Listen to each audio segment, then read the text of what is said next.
Bata, munting bata, mukhang kailangan kitang turuan ng tamang asal sa harap ng nakatatanda.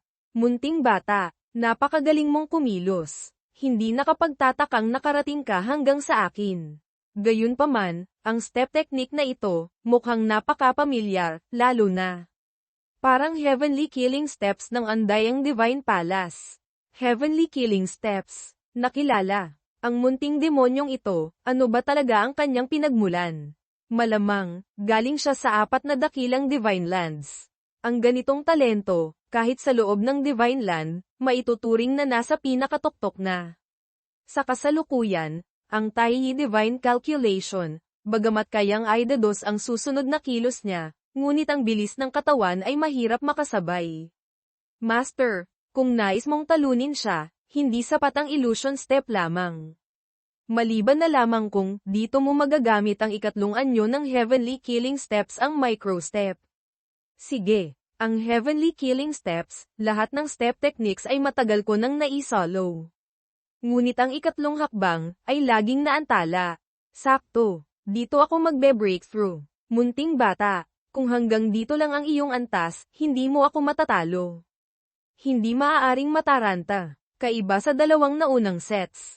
Ang kahusayan ng micro-step ay nasa detalyadong operasyon. Sa pinakamasikip na espasyo, maaaring gamitin ang pinakamabilis na kilos para isagawa ang maliliit na pagbabago. Habang papalapit ang panganib, lalong hindi dapat matakot. Kailangang makuha ang sandaling iyon, sa isang iglap. Sa mismong sandaling ito, umikot si Yeming, ginamit ang micro-step. Matagumpay na nakailag sa gilid. Napangiti ang batang babae. Tinamaan pa rin kita sa noo. Isang suntok, tumilapon si Ye Ming, gumulong sa lupa. Bagamat naiwasan ko ang atake, tinangay pa rin ako ng hangin mula sa kanyang suntok. Sabi ni Bei Ming, tama ka. Gayunpaman, ito ang unang pagkakataon na ginamit ni Master ang micro-step. Ang makarating sa ganitong antas, ay maituturing ng hindi masama. Hanggang dito lang. Sa ganitong antas, hindi pa rin sapat. Ngunit, kailangan ko siyang talunin. Bahagyang naiwasan ang atake ng prinsesa. Ang batang ito, nagawa pa niyang gawin iyon. Mula sa gitna ng laban, nagawa pa niyang mag-breakthrough. Ang kanyang pangunawa, ay talagang napakagaling. Gumamit ba siya ng spirit pills o wondrous medicines? O, may espesyal siyang bloodline o physique. Ang taong ito, dati nang nagpunta sa Spirit River Secret Realm para magsanay. Pagkatapos, sa recruitment ng mga guards ng East Chi Marquee Manor, nasuri siyang may mid-grade treasure body. Ang Spirit River Secret Realm ay ang ruins ng Taiyi sect. Sa loob nito ay may Heaven-Earth Ambrosia. Malamang, doon niya nakuha ang Heaven-Earth Treasure Body. Heaven-Earth Treasure Body. Kaya pala mayroon siyang ganitong antas ng pangunawa. Little Eternal Divine Feast. Ang paglapit ng ganito sa micro-step, ay hindi sapat para sanayin ang micro-step. Halika ulit. Pilit na sinasalag ni Yeming ang mga suntok mula sa batang babae. Sunod-sunod na tunog ng bing-bing, ang maririnig. Ang batang ito, ay talagang malupit sa sarili. Talagang ginagamit niya ang kanyang buhay para magpraktis ng martial arts. Huwag mong sabihin, ang ganitong uri ng matigas na buto, gusto ko ito. Hindi naman masama. Ang kanyang step technique, ay nagbabago sa napakabilis na kilos. Ang mga atake ng prinsesa, ay palihirap na tumama sa target. Ang suntok na ito, tiyak na hindi ka na makakapagsalita. Little Eternal Divine Feast. Napangiti si Yeming, umikot at umiwas. Nag-teleport sa likuran ng prinsesa. Patay na. Ang batang masama, ay dapat tumanggap ng parusa. Array. May kaunting luha sa gilid ng kanyang mga mata. Hikbi, kung ginamit mo ang talam ng espada sa halip na ang katawan nito, malamang naglaho na ako. Bagamat hindi ako sang-ayon, ngunit talagang natalo ako. Nanalo na. Sa wakas, natalo ko na rin ang munting demonyong ito. At saka, ang micro-step, ay matagumpay ko ring nasanay. Ang labang ito, malaki ang nakuha ko. Sabi ni Bei Ming, bagamat ang kalaban ay talagang isang henyo, ngunit kung titingnan mula sa labas, si Master ay nakipaglaban sa isang 10 taong gulang na batang babae, binugbog ng kalaban na puno ng sugat, nanalo lamang ng bahagya, tapos nagdiwang pa. Talagang, wala na akong masabi. Kung iisipin ng mabuti, mukhang ganoon nga. Ano ito, child abuse? Kahit ano pang sabihin, talo ay talo. Ang susunod na kalaban ay mas malakas pa kaysa sa akin. Kung gusto mo siyang talunin, kailangan mo lang makaligtas sa 3 espada niya. 3 espada, kung hindi ka mamatay, ikaw ang panalo. Yamang natalo mo na ako, ang prinsesang ito, kailangan mong manalo hanggang sa dulo. Kung hindi, hindi kita patatawarin. Noon, ganyan din natalo ang prinsesa, at iyon na lamang ang natitirang tao. Basta't makalusot siya, dadalhin ko itong matandang mukha ko sa Yin Yang Sect para kunin ang taong iyon. Importante, mahirap sabihin. Si Di Xiong ay mayroong Kang Tian Emperor blood. Si Ye Ming, mahihirapan siyang manalo. Kahit manalo pa siya, ngunit siya ay disipulo ni Gao Fengxian. Ang kanyang Grandmaster ay yung, hindi rin kami madaling makumbinsi. Si Ye Ming ay isang magandang binhi. Ang bigyan siya ng 2 mahalagang pagkakakilanlan ng sabay, ay ayos lang. Mula ngayon, siya na ang core disciple ng Yin Yang Sect. Siya rin ang direct disciple ng East Chi Academy. Bumalik sa loob ng Stonewall, makaligtas sa 3 espada, ay panalo na. Ano ba iyon? Nakailangan lamang ng 3 espada. Isang anino ang dahan-daang lumitaw. Nagmasid si Ye Ming sa paligid. Ang taong iyon, ay nababalot ng apoy. Ang huling kalaban, sa wakas ay lumitaw na. Halika na. Sa sandaling ito, ang puting usok ay biglang yumanig. Ang paligid ay bumalik sa dati. Teka, bakit, walang espasyo para sa laban? Pati projection, wala. Hindi kaya, nagkaproblema ang Stonewall Array Formation na ito. Si Di Xiong, yung matandang Sorrow na iyon. Tiyak na may naramdaman siyang kung ano. Malinaw na ayaw niyang hayaang hamanin ni Ye Ming ang kanyang projection. Bagamat isang projection lamang iyon mula noon, ngunit mula sa kanyang tunay na katawan, maaari niyang maramdaman at matuklasan. Hindi kaya, alam niyang hindi siya kalaban ni Ye Ming kaya kusa siyang umatras. Hindi ganoon ka-simple. Sa sandaling maging martial god, mararamdaman na ang karmic power. Ako, kara-rating ko pa lang sa martial god realm hindi pa nagtatagal, kaya malabo ko lang maramdaman. Si Di Xiong, mas malinaw niyang nakikita kaysa sa akin. Ang paglaho niya ng projection, ay hindi dahil takot. Siya kay Ye Ming. Kundi, nag-aalala siyang ayaw niyang madamay sa maraming sanhi at bunga ng karma. Ito, hindi ba't malinaw na sinasabi na si Ye Ming, ay mayroong napakalaking karmic power sa kanyang katawan. Ang dakilang emperador, kahit martial gods ay ayaw madamay sa kanya. Ayaw niyang madamay, ako naman, mas lalo kong gustong madamay. Academy Head, marahil ay gustong kunin si Ye Ming bilang direct disciple. Ako, syempre, ngunit hindi ako maaaring lumabas ng personal. Si Tian Ying, siya ay nasa martial ancestor realm, hindi mataas, hindi mababa. Tamang-tama para kumuha ng direct disciple. Ipinapalam ko na sa kanya. Ngayon, marahil ay nasa daan na siya pabalik. Opo, ang magagandang araw ni Ye Ming, malapit nang matapos. Yung batang iyon, hindi yung tipo na nauubusan ng langis. Si Tian Ying, bagamat mainitan ang ulo at kulang sa pasensya ng kaunti, ngunit napakaseryoso siya sa mga opisyal na bagay. Sakto, si Ye Ming, ang ganitong klase ng disipulo ay hindi kailangang turuan ng sobra. Kailangan lamang lumikha ng angkop na kapaligiran. Hindi ninyo kailangang mag-alala, Shen Fei. Ngayon, puntahan mo siya at sabihin mo ito sa kanya. Kumuha ka ng isang Void Heaven token at ibigay mo sa kanya. Para makapunta siya sa Void Heaven realm at magkaroon ng kaalaman. Opo, sa huli, hindi lumaban. Kung gayon, hindi pa tapos. Titingnan ko na lang ba ito bilang tansing? Nakakawalang gana. Gusto kong makita yung tinatawag na 3 espada. Biglang lumitaw si Chen Fei. Nagulat si Ye Ming, sino? Ikaw si Ye Ming. Ako ang Vice Academy Head ng East Chi Academy, si Chen Fei. Disipulo Ye Ming, nagbibigay galang kay Vice Academy Head.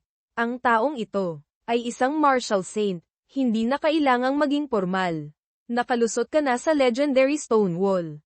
Dapat sana ay naging direct disciple ka na. Ngunit ang aming academy head ay maraming ginagawa, at ang ibang mga instructors naman ay mahihirapang gampanan ito. Kaya nagpasya kaming magpabalik ng isang master mula sa labas. Ang Academy Head ay may isang minamahal na disipulo. Siya ay isang general ng Azure Dragon Empire. Hanggang ngayon, lagi siyang nasa frontline nakikipaglaban, bihira siyang magpakita sa akademya. Sa loob ng ilang araw, babalik siya sa akademya, at opisyal kanyang tatanggapin bilang disipulo. Maraming salamat po, Vice Academy Head, sa paghubog. Ngunit, yung master mong iyon, mainitan ang ulo, hindi maganda. Sa hinaharap, kapag nagkita kayo, maging mapagpasensya ka ng kaunti. Huwag mo siyang bibigyan ng hirap. Mainitan ang ulo, hindi maganda. May masamang pahiwatig. Sa sandaling ito, sa labas ng Stonewall, Faye, batang ito.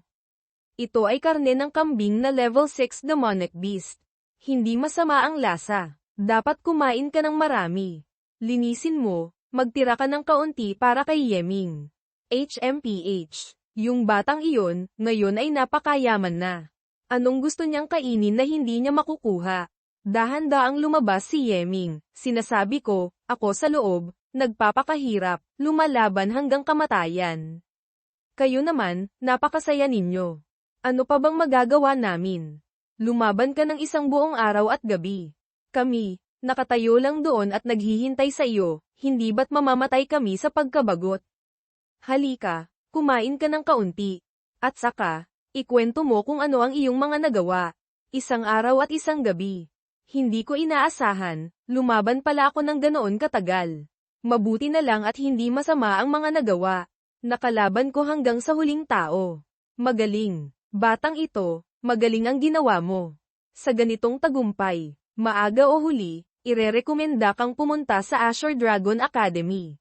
Mabuti kung makakapunta. Oo nga pala. Hinanap ako ni Vice Academy Head, sinabing inayos niya para sa akin ang isang general bilang master.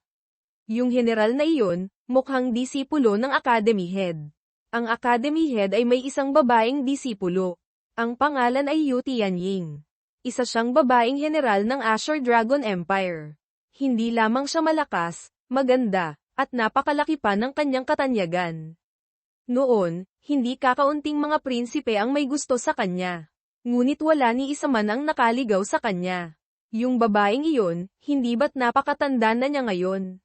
Ang buhay ng isang martial ancestor ay umaabot ng 800 taon. Ang iyong master, bagamat mahigit 100 taong gulang na, ngunit nasa kasagsagan pa rin ng kanyang kabataan. Tiyak na isa pa ring dakilang kagandahan. Sabi ni Beiming, binabati kita, master. Sa wakas, mayroon ka ng martial ancestor master. Sa isip ni Yeming, noon, laging umaasa kay Beiming na magpanggap. Malinaw na ikaw mismo ay magaling ding magpanggap. Ikaw ngayon, ay isang taong nagtataglay ng malaking kayamanan. Kahit ako, naiinggit, mahirap tiyakin na walang ibang gagawa ng masama sa iyo. Ang pagtatago ng iyong pagkakakilanlan ng kaunti ay mas mabuti. Kung kailangang lumabas, gamitin mo itong Zhang Enhanfu, the Sky's Talisman. Maraming salamat, Sister Faye. Sakto. Ang mga martial tools ko ay nasira ng hindi kakaunti ni Qin Shen. Sa panahong ito, dapat nang magpalit ng kaunti. Pagkatapos, ginamit ni Yeming ang The Sky's Talisman, umalis sa akademya, at nagpunta sa mga treasure pavilions ng Chi City. Pinalitan niya ng bago ang lahat ng kanyang nasirang martial tools. Kasabay nito, bumili rin siya ng malaking halaga ng mga materyales para sa pag-set up ng array. Kagalang-galang na Ginoo, sa kabuuan, ang nagastos ninyo ay 400,000 martial ancestor coins. Maaari ko po bang malaman kung may kailangan pa kayo? 400,000 martial ancestor coins. Katumbas iyon ng 4 na milyong martial monarch coins. Bakit napakamahal? Ang mga martial tools ng Ginoo ay pambihira ang grado. Ang pagpapalit nito ay natural lamang na hindi mura. At saka, ang mga array flags, talismans, at iba't ibang materyales para sa pag-set up ng array, ang paraan ng paggawa ay napaka-komplikado. Ang medyo mahal ay normal lamang. Nakikita ko, ang kilos ng Ginoo ay pambihira. Ang mga mata ay alerto. Malamang ay madalas kang nasa mapanganib na tunay na laban. Espesyal kung inirerekomenda ang bagay na ito. Ito ay isang protection puppet na ginawa ng Tiangong Sect, Antas Martial Monarch. Sa sandaling ay activate, kaya kang lunukin papasok sa tiyan nito, at tumaka sa pamamagitan ng paghuhukay sa lupa. Sapat itong epektibo para sa isang taong hinahabol ng isang martial monarch na makatakas mula sa kamatayan. Ang isang puppet na ito ay maaaring gamitin ng 3 beses. Ang presyo ay 300,000 martial ancestor coins. Hindi ko alam kung interesado ang Ginoo. May ganito palang pambihirang bagay. Bagamat napakamahal ng presyo, ngunit kumpara sa buhay, ano naman ang pagtutuos ng pera? Basta't may pera, pati martial ancestor level protection puppet ay ibinibenta. Siyempre, ang presyo nga lang ay medyo mahal. Mga 3 milyong martial ancestor coins. Hindi na kailangan. Ang martial monarch level ay sapat na. Hindi ko kaya. Pagkatapos, nagtago si Yeming at naglakad sa kalye. Sabi ni Beiming, Master. Ang Divine Spirit Treasure Robe, sa loob nito ay may disguise technique. Bagamat hindi kailangan ng disguise talisman, ngunit maaari kang lumabas ng ligtas. Bakit hindi mo sinabi agad? Nagamit ko tuloy ang 2 talisman. 400,000 martial ancestor coins, hindi pa man lang nagiinit sa kamay ko, naubos na agad. Talagang, bangkarote na ako. Ngunit, mas mabuti ito kaysa dati. Noon, lagi mo akong sinusulsulan na ubusin lahat. Sa pagkakataong ito, hindi ko inaasahan, may natira pa akong mahigit kalahati. Beiming, bakit sinabi mong palitan ko ang mga high-grade martial tools ko ng bago, at hindi mo ako pinayagang bumili ng mas mataas na antas na king-grade martial tools? Sa kasalukuyang lakas ni Master, kahit first-grade martial tools ay nahihirapan ka pang i-activate at gamitin. Ang pagbili ng king-grade martial tools, maaari mo lamang umasa sa depensa ng material nito. Walang gaanong kahulugan. At saka, ang perang ito, itabi mo muna. Sa hinaharap, may paggagamitan pa ito. Si Master, sa kasalukuyan ay mid-grade treasure body pa lamang. Kumpara sa mga sukdulang henyo, malayo pa. Huwag nang sabihing habulin pa si Kwang Thai Thung. Tama ka. Kung ikukumpara kay Kwang Thai Thung, napakalayo ko pa. Ngunit si Lan Nhi, kailangan ko siyang malampasan. Si Kwang Thai Thung, ang pagkakaroon niya ng ganitong lakas, bukod sa pambihirang talento, ay dahil din sa paggastos ng malaki ng Vermilion Bird Empire. Master, kung nais mong paikliin ang agwat na ito, ang pag-angat sa Saint Body, ay mangangailangan pa ng ilang dosenang beses ng perang mayroon ka ngayon. Ang makakuha ako ng 1 milyong martial ancestor coins ay isang malaking swerte na. Mahigit 10 milyong martial ancestor coins, saan ko naman hahanapin iyon? Dahan-dahan lang, Senior Sister Yu. Kung hihilahin mo pa ako ng ganito kahigpit, mababali ang balikat ko. Anong nangyari? Lumipat ang eksena sa Yin Yang Gang. Array, ang sakit. Bilisan mo, bigyan mo ako ng Jitong Dan, painkiller pill. Nagbukas na naman ang sugat ko. Mabuti ka, Black Dragon Gang. Nang ahas kang gumawa ng kalokohan sa akin ng patago.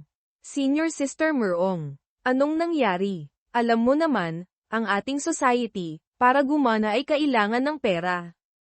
Ang fighting ring, ang pangunahing pinagkukunan natin. Nitong mga nakaraang araw, sunod-sunod ang pagkatalo sa ilang malalaking laban. Ang Yin Yang Gang ay gumastos ng hindi kakaunti.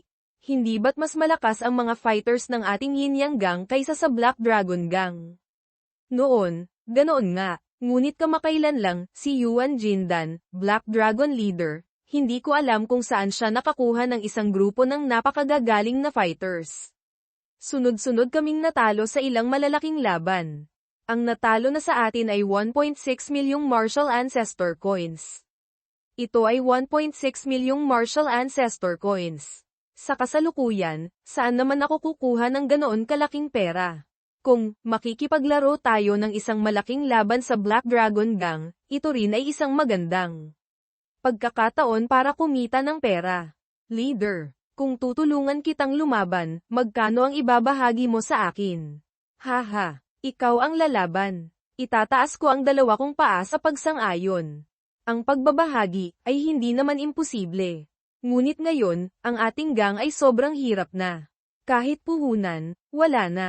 Napansin ni Yeming, buong oras, nakatitig ka lang sa pera ko. Anong nakatitig?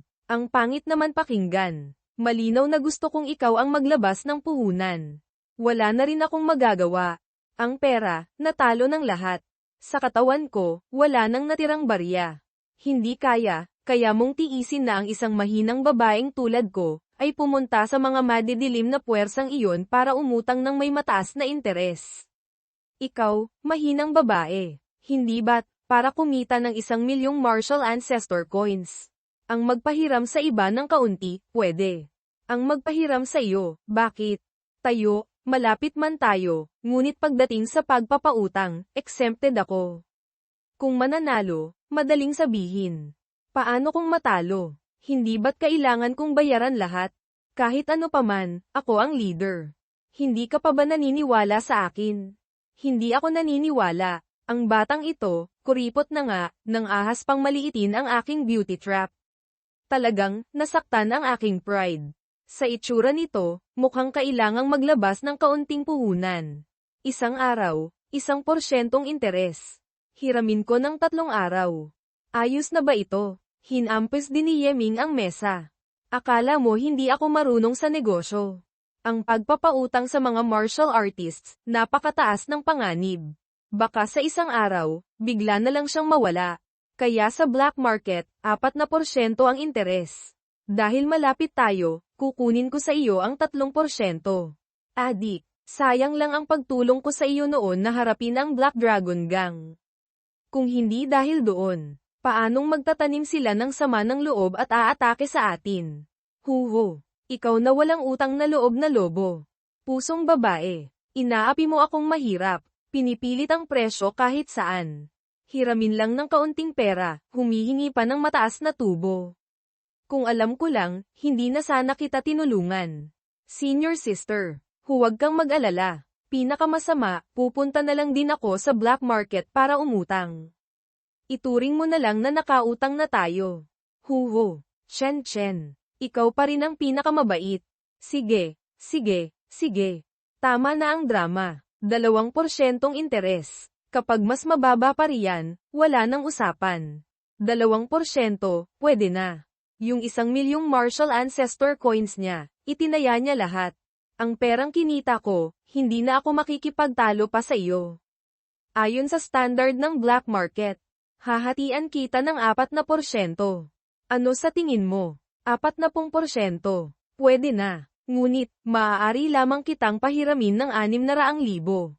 Yung natira, itatabi ko para sa sarili ko. Pwede na rin. Pagbalik, iisip ako ng ibang paraan. Magdadagdag pa ng ilang 10,000. Pagdating ng panahon, itataya ko lahat. Lahat. Paano kung matalo? Ang mga eksperto na inimbitahan ng kabilang panig, anong mga realm sila? 2 martial artists, 1 martial master, 1 grand martial master. Bawat laban, hindi bababa sa 5,000,000 martial ancestor coins. Yung laban ng grand martial master, si Chen ang aakyat. Haminin mo yung 2 martial artists. Yung martial master, wala tayong taong partikular na magaling, kaya hindi na tayo lalaban. Ang pustahang mahigit 1,000,000, hindi maliit na bagay. Ang ating yin-yang gang, kaya ba nating pigilan ito?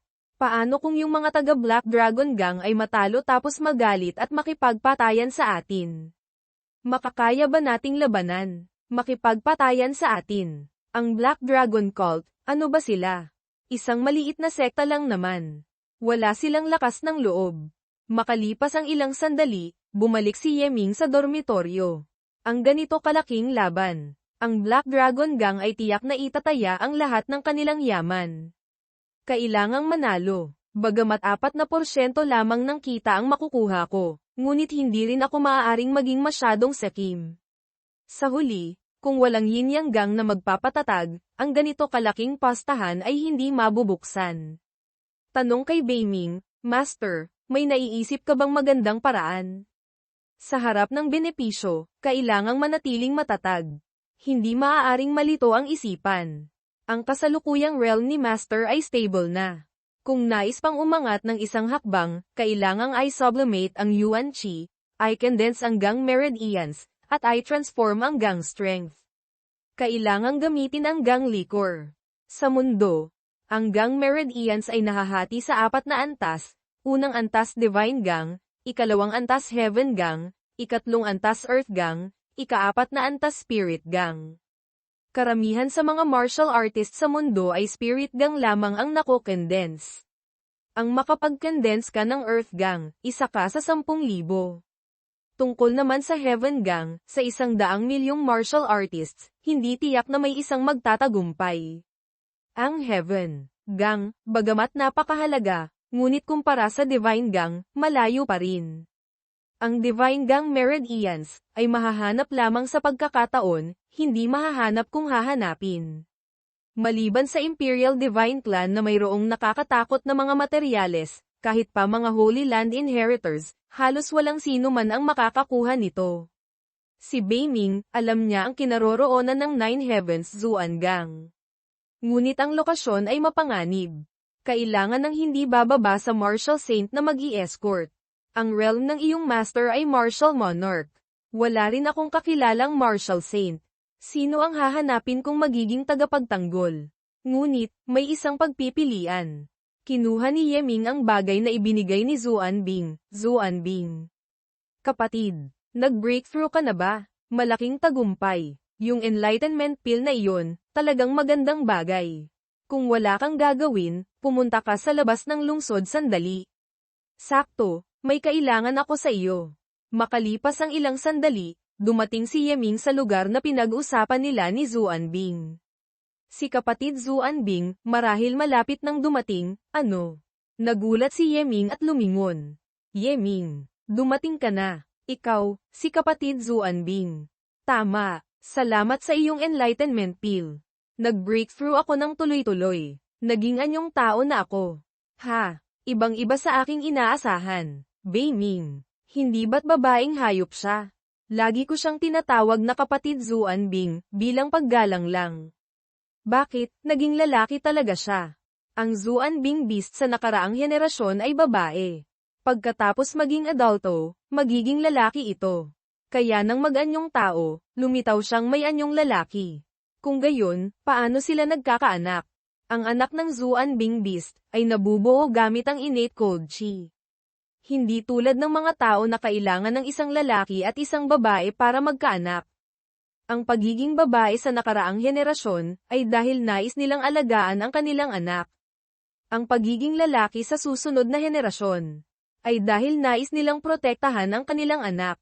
At saka, ang Zuan Bing Beast, isang beses lamang maaaring magkaanak sa buong buhay. Kaya napakahalaga sa kanila ang kanilang anak. Ah, ganoon pala. Parang may mali pa rin. Kahit ano paman, ang pag-anyong tao ni kapatid Zuan Bing ay isang napakagandang pangyayari. Susunod, maaari ka nang mag-cultivate ng mga human techniques. Maaari ka na ring pumasok at lumabas sa mga lungsod ng tao. Mas madali na kaysa dati. Ganoon nga, ngunit sa katotohanan, ang aking beast physique ngayon ay may malaki pa ring pagkakaiba sa mga tao. Hindi na ako maaaring mag-cultivate gamit ang dating wild path. Hindi rin ako maaaring mag-cultivate ng inyong mga human techniques. Kung nais ko pang umangat, maaari ko lamang gamitin ang Demon God Scripture Lineage Techniques. Ngunit ang ganitong klase ng teknik ay napakabihira at mataas ang antas. Sa mga ordinaryong lungsod, mahirap itong mabili. Tulad ng Chi City na napakalaki, mayroong mga sukdulang eksperto roon. Kung papasok ako, kahit kaunting pagkakamali, matutuklasan ako agad. Ang kahihinatnan ay mahirap isipin. Ito, ang mga kayamanan na inipon ko sa buong buhay ko. Maaaring ipagpalit para sa sapat na pera. Tulungan mo akong pumasok sa lungsod ng tao, bilhin ang teknik. Yung natirang pera, kasama na ang singsing na iyan, ibibigay ko sa iyo. Emperor Grade Storage Martial Tool. Idinikit ni Yeming ang singsing sa kanyang noo, tiningnan ang laman sa loob. Diyos ko, ang storage space, napakalaki nito. Kahit ilang bundok ang ilagay, walang problema. Ang Emperor Grade Martial Tools, dito ay nakatambak na parang basura. Sabi ni Beiming, Master. Ang mga bagay sa loob ng singsing na ito, ang halaga ay hindi bababa sa 20 milyong martial ancestor coins. Malaki ang kinita natin. Ako, dito ay mayroong demon god scripture. Master, maaari mong ibigay ito sa kanya. Singilin mo siya ng 600,000 martial ancestor coins. 6 na milyong. Kinuha ko na ang napakaraming kayamanan niya. Tapos may utang pa siya sa akin. Hindi ba't masyadong masama iyon? Sabi ni Beiming, Master, masyadong minamaliit mo ang halaga ng divine grade technique. Huwag nang sabihing 6 na milyong martial ancestor coins. Kahit halughugin pa ang buong lungsod para bumili ng doble niyan, hindi ka makakabili. Hindi lamang ibebenta ito ni Master sa kanya. Tutulungan pa siyang suriin. Alam niya ang mga benepisyo ng teknik na ito.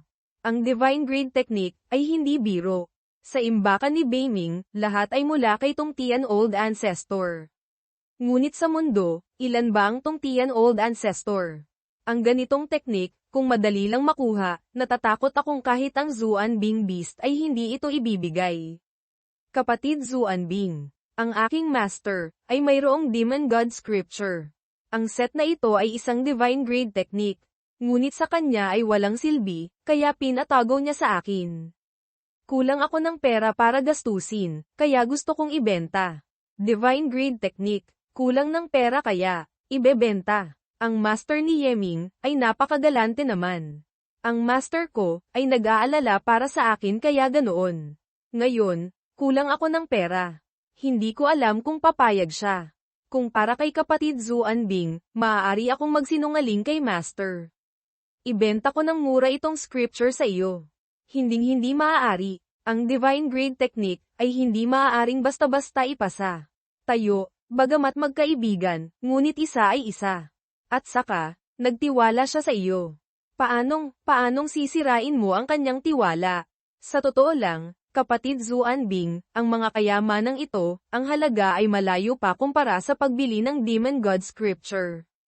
Hindi ko sinasabing magsisinungaling kay Master, natatakot lang akong baka hindi ka pumayag. Alam ko ang kahalagahan ng Divine Grade Scripture. Ngunit, talagang hindi ko na kayang magdagdag pa. Ang mga bagay na ito. Kung gayon, maaari ba akong makipag-usap sa iyong Master?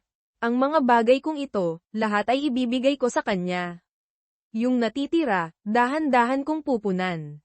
Ako, bata pa ako ngayon. Kung makakakuha ako ng Divine Grade Technique, tiyak na ang aking mga makakamit ay magiging martial god. Pagdating ng panahon, kahit gaano pa kalaki, ang utang kong ito, ay mababayaran ko rin. Ikaw, hindi mo na kailangang magsalita ng mabuti para sa akin. Basta ayon sa halaga, makipag-ayos ka. Sige, kung gayon, magta-transmit ako kay Master. Tingnan natin kung ano ang kanyang sasabihin. Beiming. Turno mo na, Zuan Bing Beast. Ikaw at ako, bagamat hindi pa nagkikita, ngunit parang matagal nang magkakilala. Ang iyong sitwasyon, naiintindihan ko.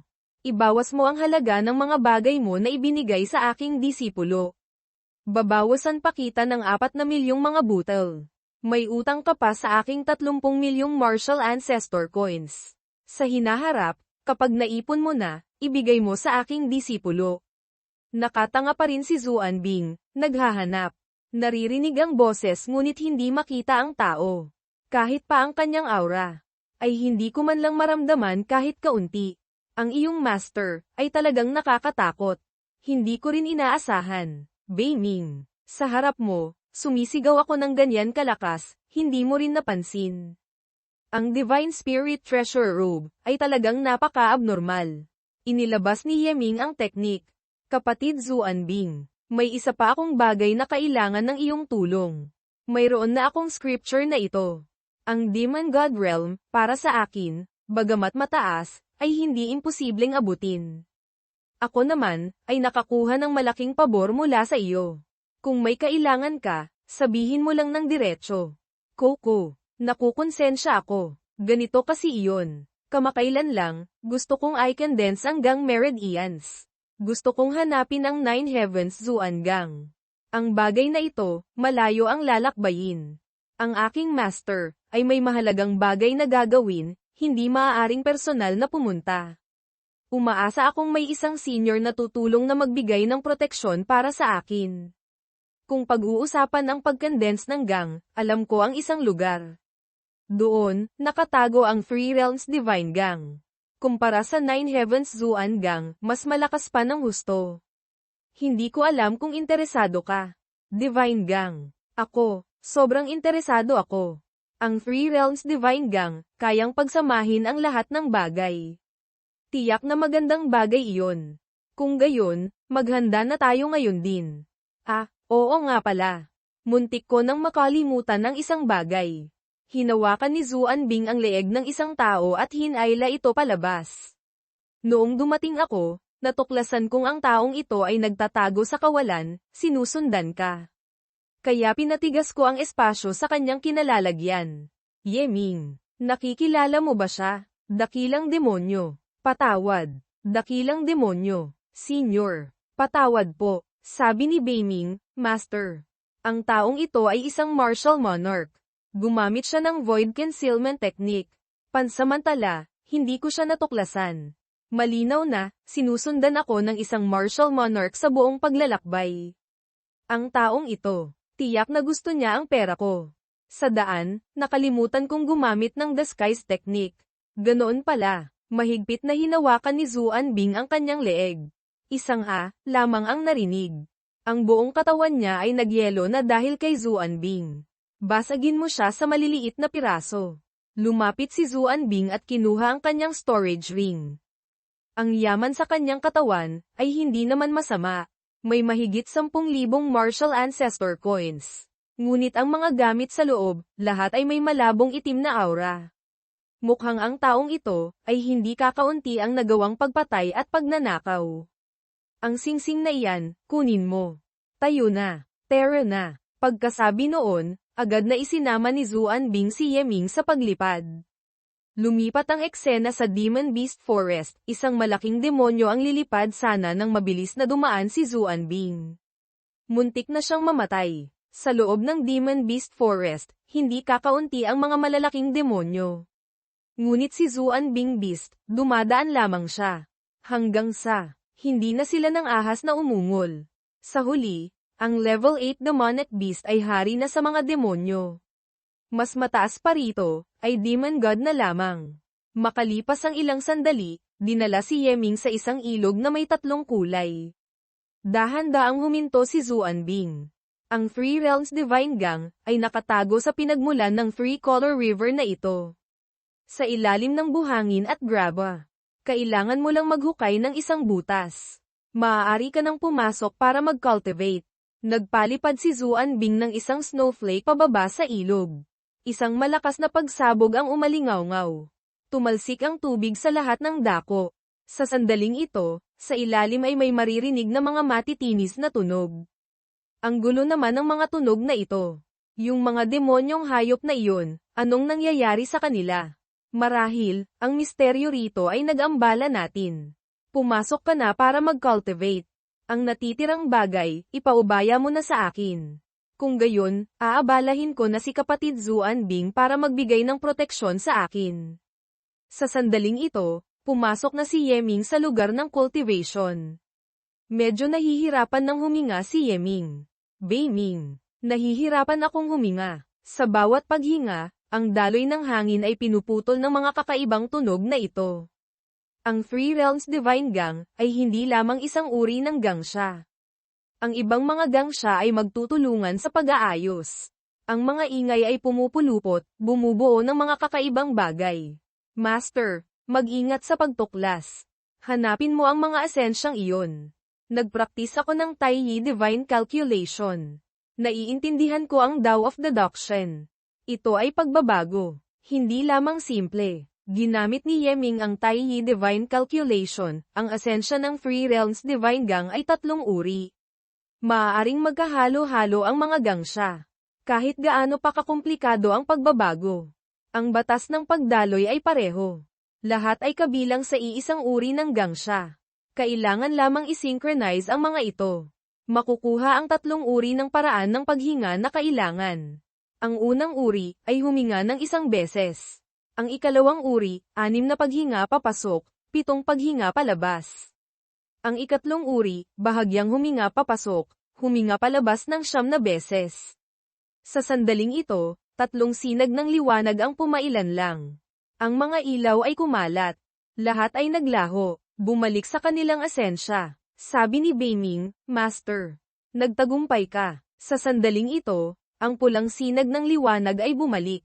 Dumiretso pababa, sumigaw si Yeming sa sakit. Kung ito ang Three Realms Divine Gang, kung gayon, i-condense ko ang 3 gang meridians. Noon, ang Demon God Power na nasa loob ng 9 Revolutions Foundation Establishment Divine Peel, ginamit ko ang Foundation Establishment Cultivating Origin. Pagkatapos isanib sa Tin Nguyen Huyet Ho, Essence Blood Flower, nagkaroon ng pagbabago. Naging Blood Demon Chi. Sa pagkakataong ito, gagawin ko itong umangat pa ng isang hakbang. Kumonekta. Unang gang meridian. Blood Demon Gang. Sa sandaling ito, ang ikalawang sinag ng liwanag ay bumagsak. Nagngangalit ang mga ngipin ni Yeming, tinitiis ito. Ang aking katawan ay dumaan sa Heaven-Earth Ambrosia, umabot sa antas ng Heaven-Earth Treasure Body. Ang aking physique ay fundamental na. Gagamitin ko ang Heaven-Earth Chi na iyon, para i-condense ang ikalawang gang meridian.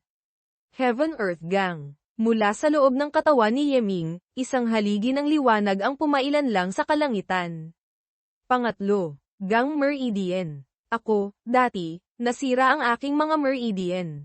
Dahil sa paghihiganti, sinaktan ko ang aking sarili. Ginamit ko ang paraan ng pag-cultivate ng Ice Water Body Tempering Technique. Para lamang mapanatili ang kaunting dignidad ng physique. Ang ikatlong gang meridian, gagamitin ko ang Ice Water Gang. Nakatayo si Zuan Bing, pinagmamasdan si Yeming na nagko-cultivate, tahimik, walang masabi. Sa sandaling ito, biglang may kung anong nabasag. Naputol. Agad na napasok ka ng dugo si Yeming. Meridian Rupture. Ang ikatlong gang meridian, kumpara sa dalawang nauna, masyadong malaki ang agwat sa kalidad. Hindi kayang tanggapin ang Divine Gang. Sa sandaling ito, ang dalawang natitirang gang meridians ni Yeming ay dahan-dahan nang nagkakabitak. Sabi ni Beiming, Master, kailangan mong magpalit ng isang sapat na makapangyarihang origin power para saluhin ang Divine Gang. Kung hindi, pati yung dalawang ibang gang meridians ay paputok din. Saan ako hahanap ng ikatlong uri ng lakas na ito sa loob dito? Sabi ni Beiming, isuko mo na ang pag-condense ng gang na iyan. Hintayin mo ang susunod na pagkakataon. Kung pati yung dalawang ibang gang meridians ay sumabog din, mawawala lahat kay Master. Magiging isang ordinaryong tao. Lintek. Ang Divine Gang ay maaaring matagpuan ngunit hindi mahahanap. Mahirap makakuha ng ganitong klaseng pagkakataon. Hindi kaya, sisuko na ako. Lumapit si Zuan Bing, huwag kang mataranta. Itong ikatlong gang meridian, gamitin mo ang aking extreme cold origin power. Ang aking pinagmulan, para i-condense. Ngunit, kapatid Zuan Bing, ito, makakasakit sa iyong pinagmulan. Walang anuman. Tinulungan mo akong iligtas ang aking anak. Binigyan mo pa ako ng Enlightenment Peel at Demon God Scripture. Tinulungan mo akong magkaroon ng posibilidad na maging isang Demon God. Kumpara sa mga bagay na ito, ano naman ang kaunting pinsala sa aking esensya?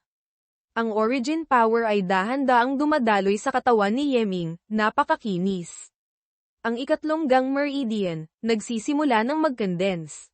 Dahan-daang naramdaman ni Yeming, sa sandaling ito, mga demonyong hayop mula sa lahat ng dako ay tumatakbo papalapit. Sunod-sunod na yabag ang maririnig.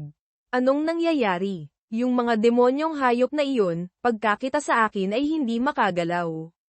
Gustong samantalahin ang kahinaan ko para pumasok. Sa huli, ang pagkain sa aking karne, para sa kanila ay isang malaking pagpapala. Kung gayon, huminto muna tayo. Asikasuhin muna natin sila. Pagkatapos, magsisimula ulit tayo. Hindi, ang Divine Gang ay nagbukas na. Kung hihinto tayo, maglalaho ito sa 3 mundo. Mahirap nang hanapin pa. Ang mga demonyong hayop sa itaas ay sabay-sabay nang sumugod. Sumugod sila pababa, umuungal. Mag-focus ka sa pag-condense ng gang. Ayos na. Ang natitira, ipaubaya mo na sa akin. Sumugod ang mga demonyong hayop, umatake sa harang na ginawa ni Zuan-Bing, kapatid Zuan-Bing. Huwag kang mag-alala. Sinabi ko na dati, poprotektahan kita. Sige, patuloy na umatake ang mga demonyong hayop, kasabay ng mga sigawan. Gamit ang extreme cold origin ng Zuan-Bing Beast, ay condense ang ikatlong gang meridian. Extreme Cold Gang, 3 Realms Divine Gang, na kumpleto na. At saka, ang pinsala ng Blood Demon Gang at Heaven Earth Gang ay nanambalik na rin tulad ng dati. Sabi ni Beiming, bagamat sa kabuuan, si Master ay talagang nag-condense ng 3 gang meridians. Ngunit ang gang meridians ay hindi maaaring magkaroon ng 3 Mach meridians. Sila ay gumagamit lamang ng isang estado ng 3 Mach, ngunit sa esensya ay iisang Mach lamang ang umiiral. Kaya pagkatapos makumpleto ang Divine Gang, ang 2 natitirang Mach ay kusang manunumbalik din. Kapatid Zuan-Bing, ayos ka lang ba? Ayos lang. Ang hapunan, ililibre kita ng masarap na pagkain. Isang malakas na pagsabog ang umalingaw-ngaw. Ginawang isang malaking blok ng yelo ni Zuan-Bing ang lahat ng umaatakeng demonyong hayop. Natulala si Yeming, walang masabi. Ito, ang hari sa mga Zuan Beasts. Ang lakas ng isang level 8 demonic beast. Ngunit, bagamat nagyelo hanggang mamatay, ang karne ay nanatiling perpekto. Ang mga demonyong hayop na ito, pinakamataas ay level 5 at level 6. Sa loob nito ay mayroon ding hindi kakaunting level 7 na umiiral. Ang level 7 demonic beast, ang lakas ay katumbas ng isang martial ancestor. Hindi ko alam kung ano ang magiging lasa. Nang gabing iyon, nang mataas na ang buwan, nagparikit ng apoy si Zuan-Bing at nag-ihaw ng karne. Kumuha siya ng isang piraso. Kami, mga demonyong hayop, karaniwan ay direktang kinakain ng hilaw. Kayo namang mga tao, iniihaw nyo na nga, gumagawa pa kayo ng iba't ibang komplikadong pampalasa. Kumpara sa amin, mas marami kayong makakain. Haha, hindi lang naman simpleng pampalasa. Noon, nang mag-ihaw ako, nilagyan ko ng 5 pampalasa. Tinitiyak kong ang lasa ay mas masarap pa. Pagdating sa pag-iihaw, tiwala ako sa sarili ko sa bagay na ito. Ang karne ng level 7 demonic beast, bagamat malaki ang benepisyo sa iyo, ngunit dahan-dahan lang sa pagkain. Kung hindi, mahihirapan ang iyong katawan na ay absorb ito. Kinagat agad ni Yeming ang isang piraso. Hindi nga may kakaila na karne ng level 7 demonic beast. Ang kapal nito ay higit pa sa ibang mga demonyong hayop. Isang kagat lang, ramdam ko ng busog na ako. Ang mga kalamnan ko, parang tumigas pa. Ang katawan, puno ng sigla. Paikutin mo ang gang chi sa iyong katawan para linisin ito ng buo sa isang higop. Pagkatapos ay kumain ulit, ganoon ang mas makakabuti sa iyo. Oo nga pala, kapatid Zuan-Bing. Susunod, ano ang iyong mga plano? Una, maging pamilyar muna sa Demon God Scripture. Kapag may libreng oras, pupunta ako sa mga lungsod ng tao para tingnan. Hindi pa ako nakakapunta sa lungsod ng mga tao. Hindi ko alam kung ano ang itsura nito. Wala namang espesyal. Isang tumpok lang ng mga bahay. Ngunit, sa loob ay maraming lugar na mapaglilibangan. Tulad ng sag-alan, fighting ring, at mga bahay aliwan na espesyal para sa mga lalaki.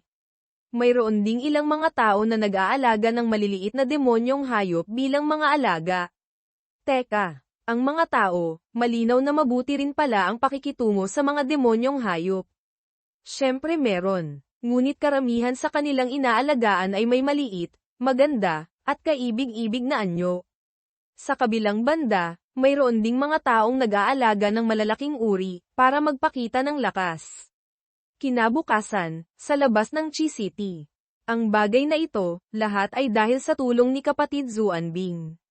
Lubos akong nagpapasalamat, magkaibigan tayo. Ang iyong physique ay napakaganda. Sa hinaharap, ang iyong mga makakamit ay lalampas pa sa akin. Sigurado ka bang ayaw mong sumama sa akin sa loob ng lungsod? Sa hinaharap, kapag matatag na ang aking realm, pag-iisipan ko. Kung gayon, Palem. Agad na umalis si Zuan-Bing, hihihi. Ang biyaheng ito, ay talagang isang malaking ani. Pauwi na. Mabilis na lumipad. Si kapatid Zuanbing, binigyan pa ako ng isang tumpok ng mga kayamanan. Sabi ni Beiming, Master, hindi na kailangang tingnan. Karamihan, ay hindi mo magagamit. Mas mabuting pumunta sa mga maliliit na treasure pavilions para ibenta. Isa lamang ang magagamit, iyon ang Daiyan Divine Talisman. Sa loob, mga kayamanan na nakatambak na parang bundok. Hindi kaya, isang talisman lang na iyon ang angkop sa akin. Ang mga kayamanan, sa kabilang banda, ay hindi kakaunti. Ngunit si Master, mas mabuting huwag umasa sa panlabas na lakas. Ang magkaroon ng isang martial monarch puppet na nagpoprotekta sa buhay ay sapat na. Sige na, yung Daiyan Divine Talisman na iyon, ano ba iyon? Ang Daiyan Divine Talisman, sa loob nito ay nagtatago ng walang katapusang hiwaga. Gamit ito, maaari kong buksan ang ikatlong antas ng Divine Deduction Art. Sa kasalukuyan, ang Divine Deduction Art, bagamat kayang maabot ang pagbabago ng oras na 1 taon sa loob katumbas ng 1 minuto sa labas, ngunit sa mga sandaling ito ay nakapirmi. Hindi mababago. Kung mabubuksan ni Beiming ang ikatlong antas, ang paglipas ng oras ay maaaring malayang ayusin. Si Master, may isip mo, hanggang sa mga bagay, ay magiging mas totoo. Ito ay magiging isang uri, ng parehong totoo, at parehong ilusyon, na magkahalong estado. Ilusyon at katotohanan. Ito, hindi ba't parang isang maliit na mundo? Ang pagbukas ng maliit na mundo, hindi ba't tanging martial gods lamang ang makakagawa? Tama ka. Dahil din, kayang i-evolve. Tanging mga Diyos lamang ang makakagawa ng mga bagay. Kaya ito tinawag na Divine Deduction Art. Pagkatapos mabuksan ang ikatlong antas, si Master, hindi lamang makakapasok ang kaluluwa, kundi pati ang katawan.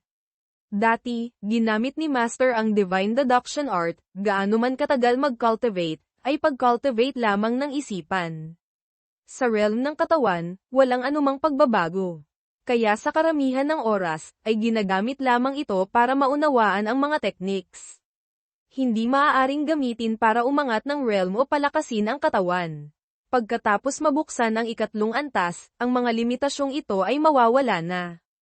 Sige na. Kung gayon, susunod, kailangang pumunta sa Duo Bao Pavilion. Ibenta ang mga bagay na ito. Tandaan mong gumamit ng kaunting disguise technique mo ha. Ayoko nang masundan ulit ng ganitong klaseng nakakatakot na martial monarch. Mabilis na ginamit ni Beiming ang disguise technique kay Yeming. Nagbago ang itsura ni Yeming. Beiming, maaari mo bang gawing medyo gwapo ang itsura ko? Ang itsurang ito, mukhang madaling mabugbog. Iyon mismo ang epekto na gusto.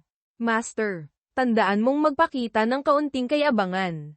Ang mga salita, at kilos, kapag mas magkasalungat sa isa't isa, mas mabuti. Bakit? Sa ganoong paraan, mararamdaman ng kabilang panig na si Master, ay may dakilang personalidad na nagpoprotekta sa likuran. Kung hindi, walang lakas ng loob na magpakita ng ganyang kayabangan. Sa huli, kung nais mong ibenta ang ganoon karaming kayamanan, napakahirap iwasan na malaman ng iba. Gamit lamang ang martial ancestor wheel ni Beiming, mahirap tiyakin na walang magiging butas. Sigurado ka bang, hindi ito ang iyong trip? Si Beiming, ay walang emosyon. Hindi alam kung ano ang trip.